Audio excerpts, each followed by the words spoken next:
All right, old school NBA fans, self-researched NBA facts. Got another video for you. As always, thanks to anybody who watches my videos, subscribes to my channel. I really appreciate it. In this video here, I'm digging right into statistics, since this is all the new generation wants to talk about and look at when comparing a player. I watched some clip of some dude. It was recommended in the comments. I checked it out. I think his name was Low Light or something. This dude doesn't have a clue about NBA history. He just reads off stat sheets and thinks he's got it all figured out. Larry Bird had a few bad games in his first finals. Oh, let's condemn his whole career then. Never mind that he won 3 straight MVPs. Magic Johnson, how on earth could he be number 4? You don't have a clue. Something that doesn't show up in the stat sheet, like elevating your teammates. No one did it better than Magic. It was the same team, basically, before Magic got there on the Lakers. They had Norm Nixon. They had Jamal Wilkes. They had Kareem Abdul-Jabbar. They had those guys. They also had Lou Hudson and Adrian Dantley. Adrian Dantley is part of the trade for Magic. He's simply just swapped out, basically. One Hall of Famer for another. Instantly, a 60-win team and wins a championship. Are you kidding me? And Larry Bird took his team to the Eastern Conference Finals, winning, 60 games in year 1? These people just don't know anything. All they do is go off of stats. That's all they do. Whether it's total MVPs, total championships, or statistics themselves. To them, it sums up how you grade a player. They have no clue. None of these people do. But I'm going to give you the all-time greats. How they did in their all-around game in statistics. Since that's all you guys can understand, well, I'm going to give it to you. And at the end of it, let's see how your boy looks compared to some of these the all-time greats. What was their highest rank in each stat category? Points per game, rebounds per game, assists per game, steals per game, blocks per game, free throw percentage, and three-point percentage. Now, obviously, the older players are not going to be available on a lot of these statistics. But this will tell you who's a good, well-rounded player right here. When they want or need to be, how good can they be at blocking shots, stealing the ball, assists, all that kind of thing? We're going to find out. Elgin Baylor, a guy people crap on now. He's a great player. In Elgin Baylor's career, his highest finish in points per game was 2nd. In rebounds, it was 3rd. In assists, it was 6th. Obviously not available in steals, blocks, and three-point percentage. 8th in free throw percentage. Yeah, I realized there wasn't as many teams back then. But there were still 50, 60, 70 players that would have made the minimum requirements to be on the list. Giannis Antetokounmpo. Points per game, his best ever. He finished 2nd. 2nd in rebounds. 13th in assists. That was actually earlier in his career. Steals per game, tied for 11th. That's pretty good. 6th in blocks. Excellent. But here comes Giannis's Achilles heel. Free throw percentage, the best he ever did was 72nd. In three-point percentage, the best he ever did was 79th. Nikola Jokic, he's got a really good line. A lot of this was done just this last year. Points per game, his highest was 3rd. Rebounds per game, 3rd. Assists per game, 2nd. Steals per game, 2nd. Now, he just got this last year. He never cracked the top 10 until this year. This wasn't a regular thing for Jokic at all. And we'll see if he can keep it up in steals. Blocks per game, tied for 30th. Free throw percentage, 26th. And three-point percentage, 18th. Pretty good line, actually. The blocks for being a center is a little weak, but I look at him more of a perimeter player or a hybrid, point center. I've heard that term used, whatever. But still, he's top 3 in 4 categories. That's excellent. Kevin Durant, he's also got a pretty good line. 1st in points, 14th in rebounds, tied for 20th in assists, tied for 30th in steals, tied for 17th in blocks, 1st in free throw percentage, and tied for 6th in three-point percentage. That's a good line, no doubt about it. The individual statistics was never Durant's problem. It was always leading a team to a championship. He's never done it. David Robinson. Now, he's got a couple bad ones, but he's got some amazing ones too. David Robinson has a scoring title, a rebound title, a blocks title, and I'm pretty sure those with a Finals MVP, an MVP, and a Defensive Player of the Year is the only player in NBA history to achieve that. I'm pretty sure about that. Tied for 36th in assists per game, tied for 5th in steals. That's nice. Unfortunately, tied for 80th in free throw shooting. He's not a very good free throw shooter either. And 35th in three-point percentage, which actually isn't terrible for a center in the 90s. Bob Pettit. Now, he's going to have not availables in here, but he has a scoring title, so he's first in points, second in rebounds, 14th in assists, tied for 10th in free throw percentage. So pretty good line all in all. Steals per game, blocks per game, and three-point percentage obviously not available.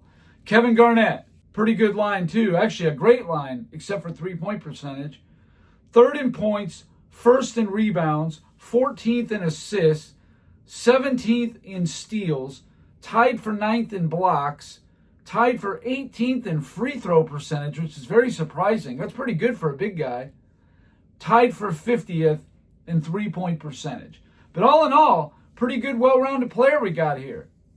Karl Malone, second in points, fourth in rebounds, 30th in assists per game, tied for 30th, tied for 6th in steals, tied for 18th in blocks, tied for 48th in free throw percentage, and he didn't have enough threes to even register on the list. But all in all, not bad. Free throws is not very good. Not terrible, but definitely not good. But all in all, pretty good line from old Karl Malone.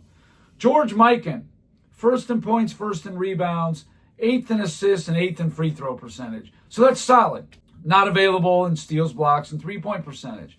Steals and blocks didn't come in until, I think, 74. Pretty sure that's when they started recording steals and blocks. And three-point percentage wasn't until 1980. Oscar Robertson, another amazing line. First in points, 9th in rebounds, first in assists, and first in free throw percentage. We don't have his steals, blocks, and three-point percentage. Kind of sucks, but the ones we do, he was a leader in 3 of the 4 that we can track. That's really nice. Moses Malone, second in points, first in rebounds, tied for 133rd in assists. This just was not a guy who passed the ball. He received the ball. Tied for 60th in steals, tied for 10th in blocks, and 38th in free throw percentage. So all in all, yeah, he's really strong in points and rebounds. That's basically all he did. Pretty good in blocks, but the rest of it, meh. Steph Curry, as far as well-rounded everything, I know being a little guard, it's going to be hard for him like it is for Moses to get assists, but here we go. Steph Curry won a scoring title, so first in points, tied for 53rd in rebounds, 5th in assists, first in steals, 91st in blocks, first in free throw percentage, second in three-point percentage. So that's a really good line. Obviously, the rebounding could be a little higher. Even though he's short, he should be getting more rebounds than that. And 91st in blocks, I get it. He's a small guard, understandable. But all in all, pretty good line. Jerry West, first in points per game, tied for 21st in rebounds, first in assists, tied for second in steals in only his last year in like 26 games. That's crazy. This dude probably would have been bringing home steals titles. Tied for 26th in blocks. Again, all we got was that last season of Jerry West for about a third of a season, and he's tied for 26th in blocks. That's awesome. And third in free throw percentage.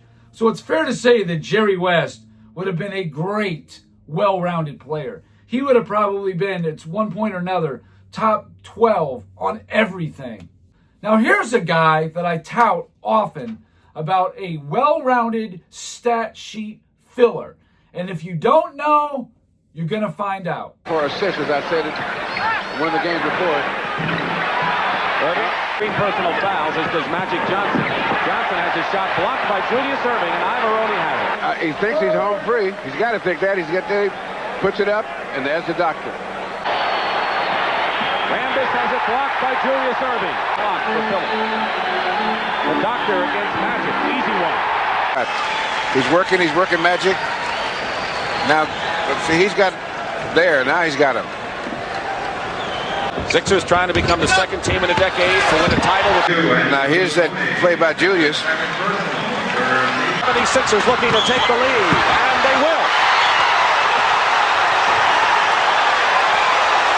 Julius with 10, with Magic guarding him. Erving outside, hits a big one. The doctor, and this is just his NBA. The ABA, his stuff's through the roof. Didn't do the ABA, just the NBA. Points per game, 4th. Rebounds per game, tied for 25th. Assists per game, tied for 25th. Steals per game, 7th. Blocks per game, tied for 10th. Free throw percentage, 13th, and not available on the three-point percentage. So that means, other than three-point percentage, which we don't have any information on him, Dr. J is top 25 in everything. You're going to find there's nobody like that. Now here's your boy, LeBron James. Played for 22 seasons, so he's had a lot of stabs at this stuff. How did he do? Points per game, 1st. Rebounds per game, tied for 15th. Assists per game, 1st. Steals per game, 3rd. I think that was his 2nd or 3rd season. He didn't do top 5 after that, I don't think, ever again. Blocks per game, tied for 39th.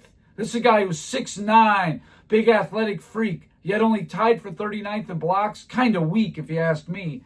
And free throw percentage, 68th, was the best he ever did.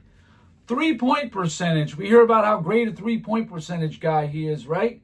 Tied for 27th. That's the best he ever did. He never even cracked the top 25. Calm down. So your boy is outside the top 25 in 3 of the 7 categories.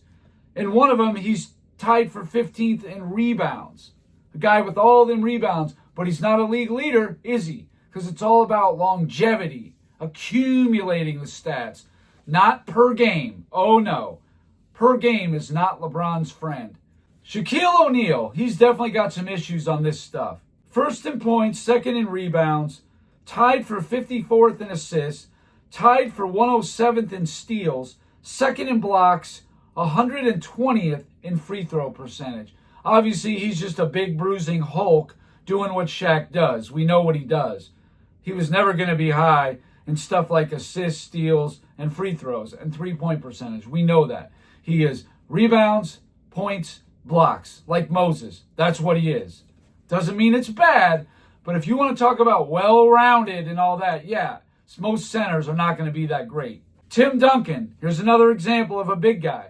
5th in points, 2nd in rebounds, tied for 49th in assists, tied for 106 in steals, 3rd in blocks, 58th in free throw percentage. So he's outside the top 45 in 3 of the 7. And actually, three-point percentage, he's not even registering. So really, it's 3 out of 6. Tim Duncan won some rings. He's got 2 MVPs. But people want to sit there and act like top 5. Yeah, I don't think so. He had great teammates, absolutely. They beat some really good teams. But let's not overrate Duncan. He never led the league in anything. And he's a fixture in the top 10. No question about it. But top 5, calm down. He's not. Like this lowlight dude trying to say that Tim Duncan over Magic Johnson. What a joke.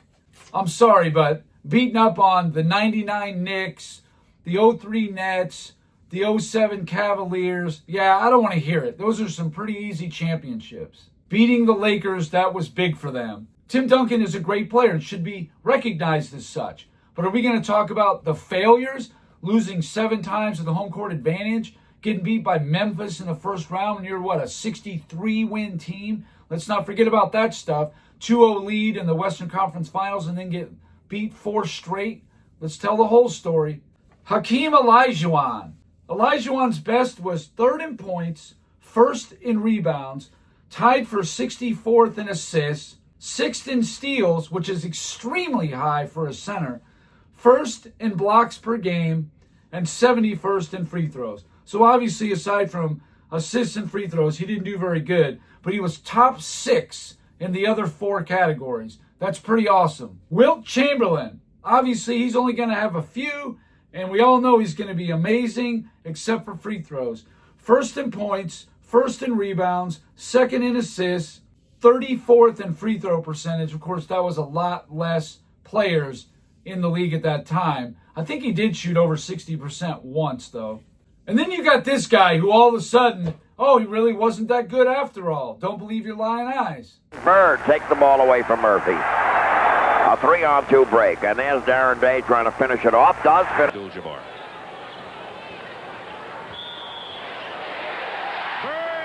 It's a point away here from his season average.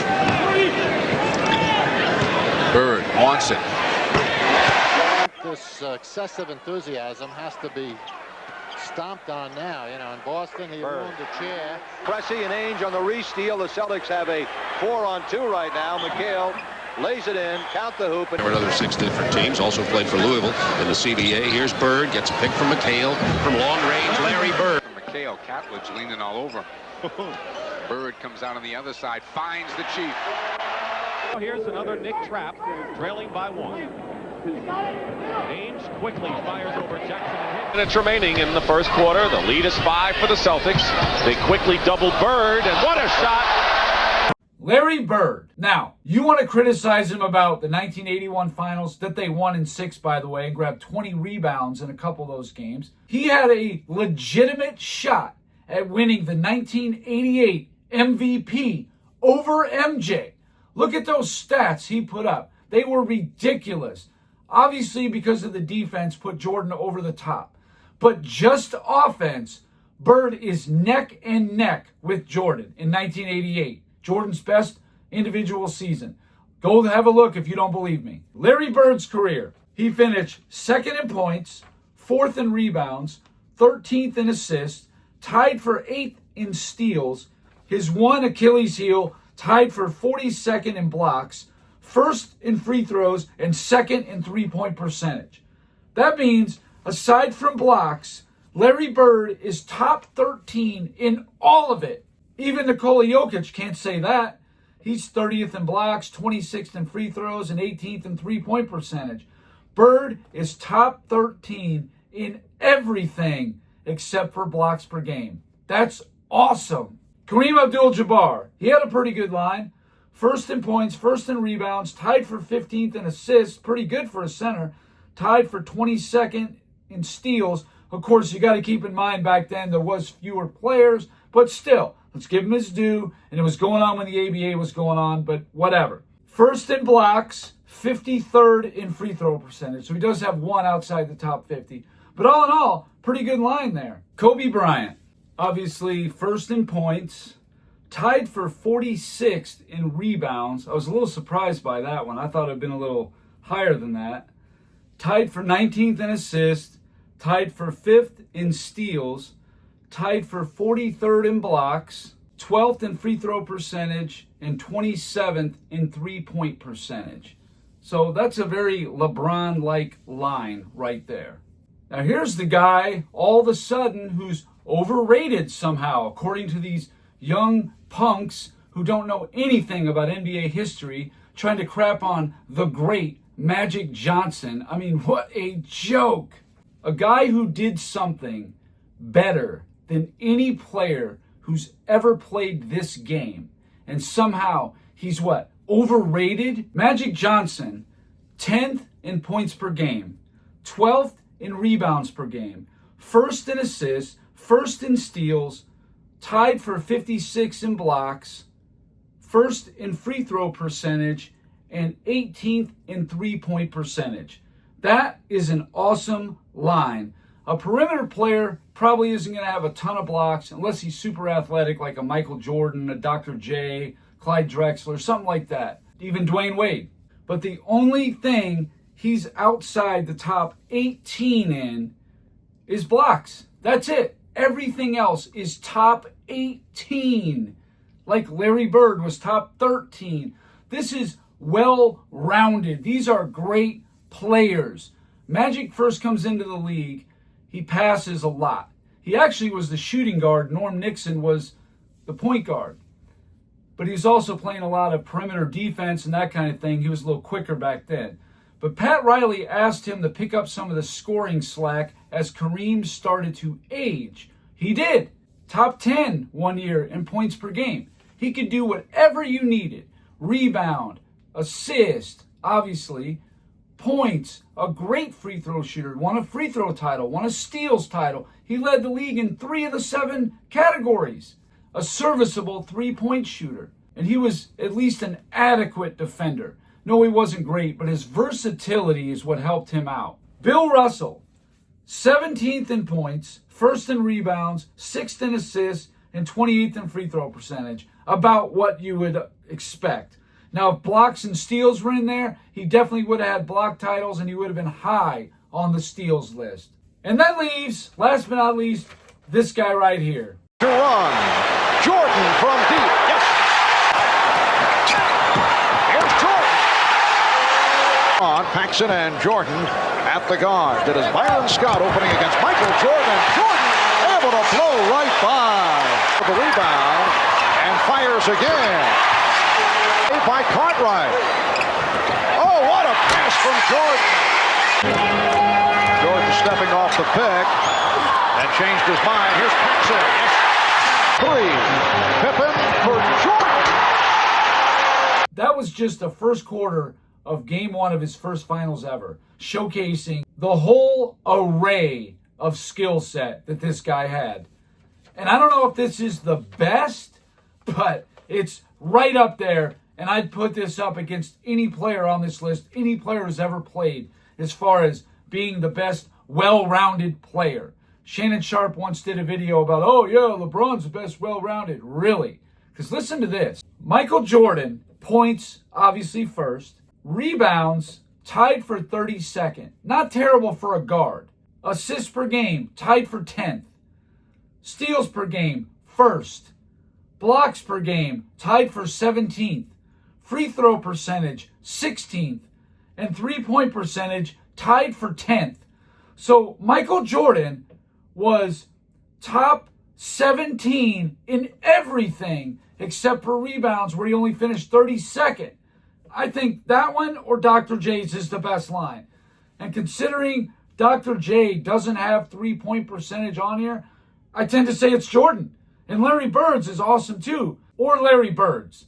For me, I say it's Dr. J, Larry Bird, or Michael Jordan are the best well-rounded players when you take all the stat categories into consideration of any player who's ever played. Who's better? Give me their name. I'll look them up. Dr. J, top 25 in everything. Larry Bird, top 13 in everything except blocks. And Michael Jordan, top 17 in everything except rebounds, where he was 32nd. Come on. I think you guys are morons, you're dolts, you're fools, and you're idiots. And your biases towards the new school NBA is just ridiculous. Now, I understand this is going to happen. It happened when I was growing up, where people were dissing Bill Russell, Wilt Chamberlain, Oscar, Cousy, all that. Sure, it happened. It was going on. But come on. You judge a player by how he did in his own era, period. Not about, oh, well, if he was in this era. Well, he wasn't in that era, and you don't know anything. Now you're living in fantasy land. As soon as you start comparing this guy's stats to another guy's stats, that's why this is the way to go. How did they do against their contemporaries during the time they played? Not just look at this guy's stats and compare him to this guy's stats. That's not how it works. You look at how they did against the rest of the league and how that player did against the rest of the league. That's how you can judge a player in different eras. Anything else is ridiculous, and I don't want to hear it. So anyway, that's all I got for this video. Thank you guys for watching. If you liked it, please hit the like button. If you wouldn't mind sharing it, that would be great. If you haven't subscribed already, please do. I give daily content. And that's it. Until next time.